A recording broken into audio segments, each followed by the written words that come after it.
Kullat në 4 rajone të vendit pritet të nënshtrojnë një projekt i rijetërsimi që synon të zgjerojë potencialin e turizmit kulturor dhe të trashëgimisë në vend. Ministri i Turizmit, Kulturës dhe Sportit, Blendi Gonxha, u shpreh se programi kombëtar për rijetësimin e kullave do të rilind kullat e Veriut në qendra mikpritje, kulture dhe përvojë autentike në qarqet Shkodër, Lezhë, Dibër dhe Kukës. Sipas Gonxhës, ky program do të aplikohet në 14 bashki të vendit me trashëgimi dhe traditë, duke krijuar një itinerar të ri turistik që lidh historinë me zhvillimin e qëndrueshëm të komuniteteve lokale.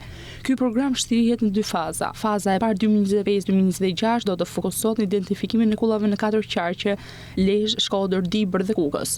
Kjo fazë përfshin hartimin e projekteve të tij për secilin qark dhe zhvillimin e programit të plotë për rijetësimin e kullave, që synon të përfshijë më tepër aktorë të tjerë publik apo donatorë të tjerë. Ministria e Turizmit, Kulturës dhe Sportit ka konceptuar së bashku me GIZ një program për rijetësimin e kullave shtëpi i fokusuar në disa elementë kryesor. Kullat si ruajtësit të identitetit kulturor kombëtar, shtëpi tradicionale kull janë një reflektim unik dhe autentik i historisë shqiptare, mënyrës së jetesës dhe arkitekturës.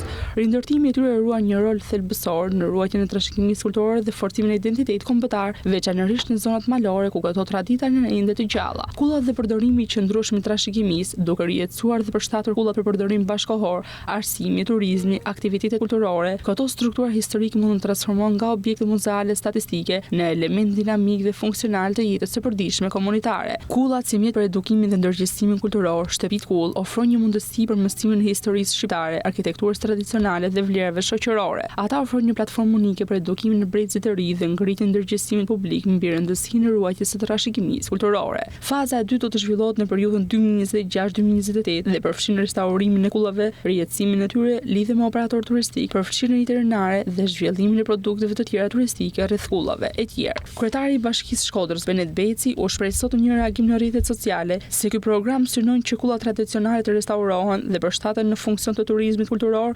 promovimit të trashëgimisë dhe zhvillimit lokal, duke u kthyer në bujtina, qendra kulturore dhe pika atraktive që ruajnë historinë, identitetin dhe shpirtin në zonave malore.